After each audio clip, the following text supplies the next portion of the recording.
जो है फाउंटेन लगवाया है, म्यूजिकल फाउंटेन। बच्चों के लिए झूले भी लगवाए गए हैं, जिम लगवाए गए हैं, ज़्यादातर हमने बच्चों के लगाए हैं। थोड़ा हॉर्टिकल्चर भी कराया, लाइट से। जो इतने बिजी चौराहे थे, सेल्फी लेने का मन करता है, वहाँ हमने आई लव मुजफ्फरनगर लिखवाया है, अहिल्याबाई चौक बनवाया है। जितने भी महापुरुष हैं उनकी सबकी छतरी बनवाऊँ, चौराहों का सौंदर्य किया है। हमारी रात में किसी भी टाइम हमारी बहू बेटियां घर से निकलती हैं, उनका सुरक्षा ना मिले।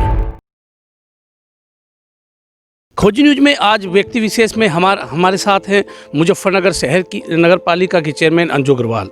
दिसंबर 2017 में चुनाव जीतकर उन्होंने मुजफ्फरनगर का विकास कराने को मकसद समझा और वो तब से लगातार इस काम पर काम कर रहे हैं। उनसे जानते हैं कि कैसे उन्होंने, क्या उनका लक्ष्य था चेयरमैन के चुनाव में और जीत करके उन्होंने क्या क्या काम किए। देखिए राशिद जी, कभी सोचा नहीं था कि इस तरह से भी हमें कुछ पद मिलेगा, लेकिन शायद ईश्वर की इच्छा रही होगी। हमें जो है जनता ने बहुत प्यार दिया, विश्वास जताया और हम 12,500 वोटों से जीते थे। तो उसी जनता के विश्वास को कायम रखने के लिए धीरे धीरे हमने निकलना शुरू किया। जो हम ऐसे परिवार में आए थे जहाँ कभी घर से बाहर नहीं निकलते थे, सिर पे पल्लू रहता था, लेकिन वक्त ने ऐसा कर दिया कि हम एक एक, आप ये देख लीजिए, अब शहर में हर जगह मुझे सब पता लग गया है। हर वार्ड में जाती हूँ, सब जगह जाती हूँ, जनता बहुत खुश होती है, कहती है कि मैडम आप आ गए, बस हमें यही बहुत बहुत है, हमारे लिए खुशी की बात यही है। हमारे वार्ड में काम हो या ना हो, सारे सभासदों को साथ लेकर चलती हूँ। 50 सभासद हैं। मेरे लिए कोई भी ऐसा नहीं है कि हिंदू मुस्लिम सिख ईसाई, कभी मैंने जात पात का कोई भेदभाव नहीं रखा। बस था तो एक मन में बस यही था कि मैं कुछ मुजफ्फरनगर शहर के लिए कुछ कर सकूं, तो वही चीज़ लेते हुए मैं आगे बढ़ी हूं और मुझे जनता का पूरा सपोर्ट मिला है राशिद जी। तो कभी आपने सोचा था कि आप मुजफ्फरनगर की चेयरमैन बनेगी, सियासत में आएंगी, राजनीति में आएंगी? तो राजनीति में आने का कोई लक्ष्य था, कभी कोई जीवन में एक टारगेट रहा हो कि मुझे राजनीति में जाना है? नहीं राशिद जी, मैंने बताया ना कि बिल्कुल नहीं, कभी मैंने सपने में भी नहीं सोचा था ये सब कुछ, और ना ही कहीं मेरा नाम था। मुझे तो, बल्कि मैं तो तब उन दिनों जो है बनारस में थी, और जब बुलाया गया फ़ोन करके तो मतलब आश्चर्य सा हुआ और यकीन नहीं हुआ कि ऐसा कैसे।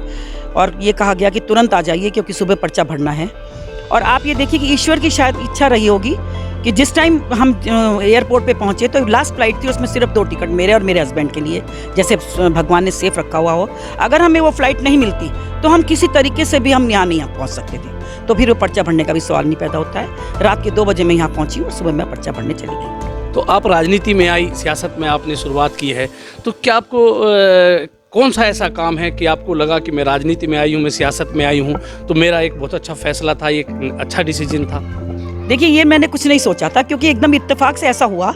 और जब मैंने जनता के बीच में जाना शुरू किया तो उनका जो चेहरे की जो खुशी थी वो इतनी ज़्यादा थी, और उनको मेरे से आकांक्षाएं भी थी, अपेक्षाएं भी थी, क्योंकि जिन्होंने मुझे इस जिता करके इस पद पे बिठाया है तो उनकी उम्मीदों को कायम रखने के लिए मैं बाहर निकली और मैंने उनके काम को करना शुरू किया। क्योंकि जो वार्डों में जहाँ सड़कें नहीं थी, नालियाँ नहीं थी, या गंदगी थी, या लाइट्स नहीं थी, मैंने वहाँ लाइट पहुँचाई। सोडियम सारी लाइट उतरवा करके LED लाइट में कन्वर्ट कराया है।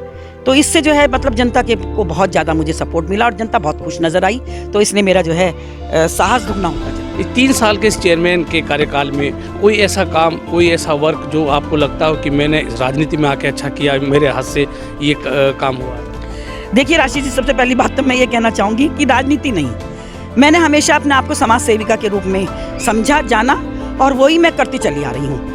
लेकिन सब कहते हैं कि नहीं मैडम राजनीति क्या होती है? कुछ नहीं होती है। राजनीति देखा जाए तो बहुत गंदी राजनीति होती है। नगर पालिका की राजनीति इतनी गंदी है, मैं तो उससे बच करके हमेशा चली हूँ और मैंने अपने आप को समाज सेवा के रूप में ही प्रस्तुत किया है, और मैं चाहती हूँ कि समाज सेविका ही बनी रहूँ और समाज सेवा करती रहूँ। इससे मुझे आनंद भी बहुत मिलता है, घर से बिल्कुल बेखबर, क्योंकि मेरी डॉटर इन लॉ है, उसने पूरा घर संभाल लिया है। सुबह से निकलती हूँ, अगर मुझे किसी ने लगाया खाना दे दिया तो खा लिया, नहीं तो मुझे खाने की भी होश नहीं है। मैं सुबह से निकलती हूँ और अपना कर्तव्य इसको समझते हुए और ये सोचते हुए कि शहर में कुछ ऐसा हो, अगर ईश्वर ने कोई एक मौका दिया है तो ऐसा होना चाहिए कि मेरा कुछ नाम हो और लगे कि हाँ भाई कुछ करके गई है चेयरमैन, अगर हमने चुना है उससे। कोई ये ना सोचे कि हमने गलती कर दी ऐसे चेयरमैन को चुन कर। ये थी अंजू अग्रवाल। अब हम शुरू करते हैं कि उन्होंने शहर के जो बड़े विकास कार्य कराए हैं, 10 काम ऐसे कौन से हैं। आइए खोजी न्यूज़ की स्पेशल रिपोर्ट।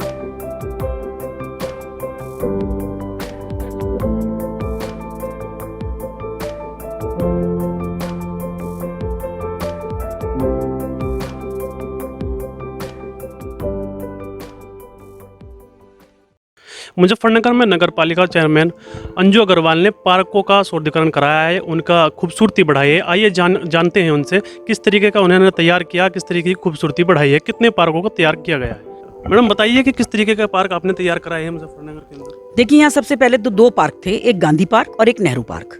नेहरू पार्क शहर में आता है।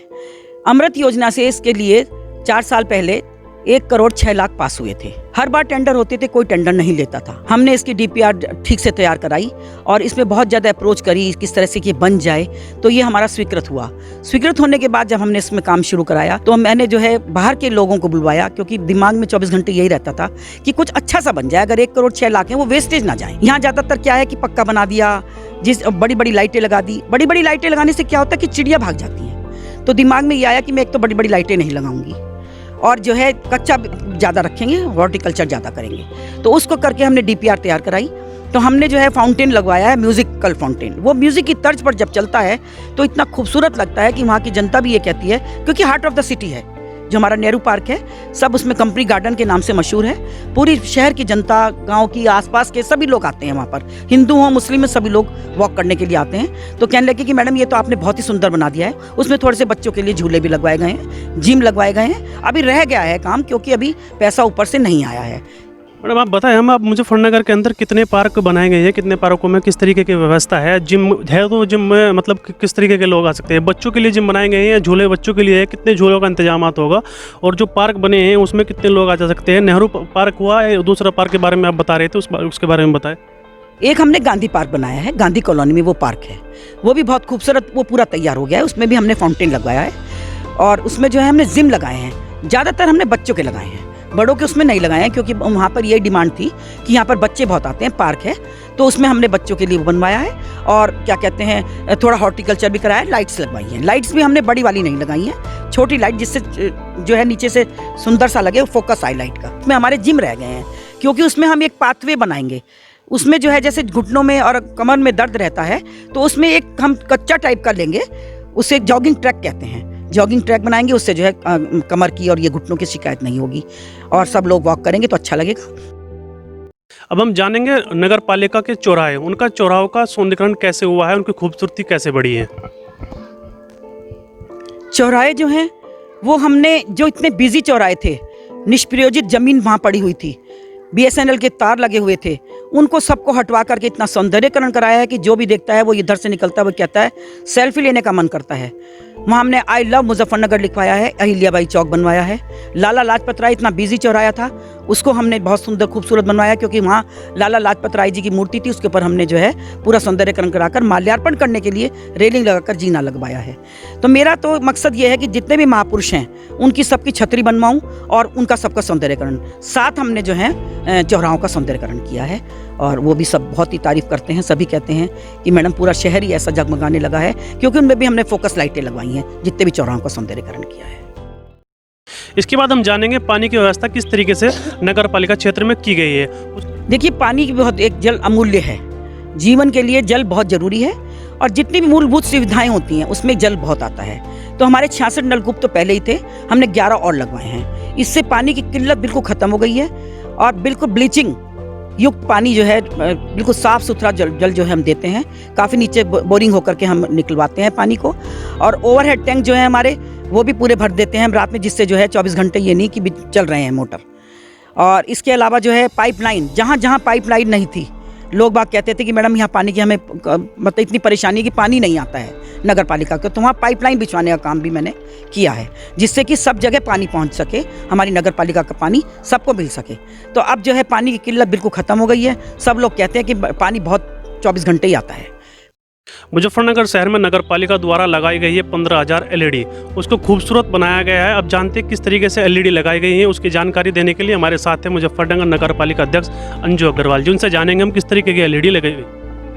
देखिए, पूरे शहर में LED की आवश्यकता इसलिए लगी क्योंकि सोडियम लगी हुई थी। सोडियम से एक तो बिजली का बिल बहुत ज़्यादा आता था, और दूसरे जहाँ जहाँ लाइटें नहीं पहुँची थी मैंने वहाँ भी कोने कोने में पहुँचा दी है, क्योंकि महिला सशक्तिकरण, हमारी रात में किसी भी टाइम हमारी बहू बेटियां घर से निकलती हैं तो उन्हें किसी तरह का असुरक्षा ना लगे, तो इसलिए जो है कोने कोने में हर जगह जहां खंबे नहीं थे वहां पोल्स लगवाए हैं।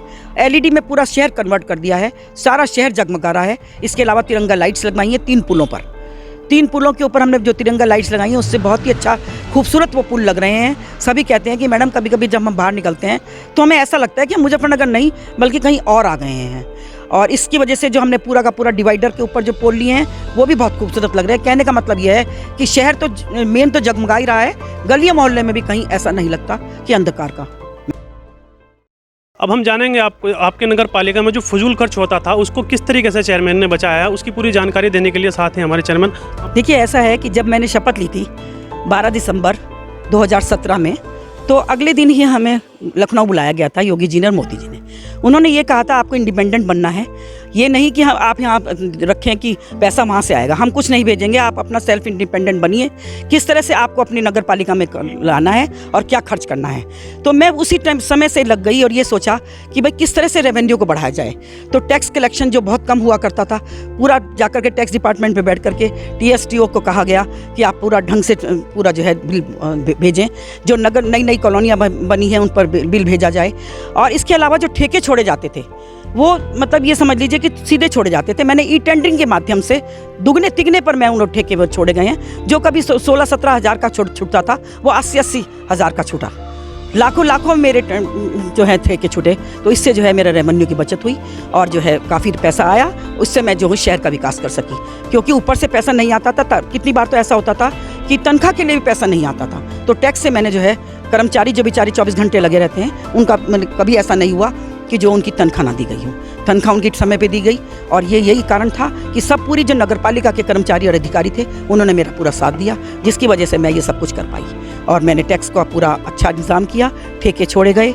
और बिजली का बिल जो हमने अगर ये LED लाइट में कन्वर्ट किया या कैपेसिटर लगवाई, उसकी वजह से हमारा बिजली का बिल बहुत कम हो गया। तो इससे बचत हुई और इस बचत से हमने जो है कई सालों से कर्मचारियों का बकाया था, जैसे उनकी पेंशन होती है या मृतक आश्रित होते हैं, उनके सबका देना मतलब देनदारी थी हमारे ऊपर 9 करोड़ 27 लाख जिस टाइम में बैठी थी। तो अब आप ये समझ लीजिए कि बिना पैसे के मैंने उनसे चुकाया है। बस या तो ये समझ लीजिए ईश्वर ने साथ दिया है। 14वां वित्त हमारा जो है वो राजनीति के तहत उसके टेंडर नहीं हो पाए, वो हमारे पास बच गया। तो हमने जो है उससे 9 करोड़ 27 लाख तुरंत हमने दिया।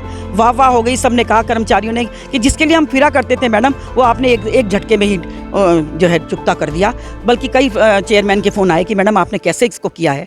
तो बस यही बताया गया कि भाई ईश्वर साथ दे रहा है और हम ईमानदारी से काम कर रहे हैं, सच्चाई से लगे हुए हैं, तो ईश्वर ही हमारा साथ दे रहा है। तो ये एक बहुत बड़ी अपॉर्चुनिटी थी कि हमने 9 करोड़ 27 लाख का जो है देनदारी बिल्कुल ख़त्म कर दी है। अब मेरे पास कोई देनदारी कर्मचारियों की नहीं है।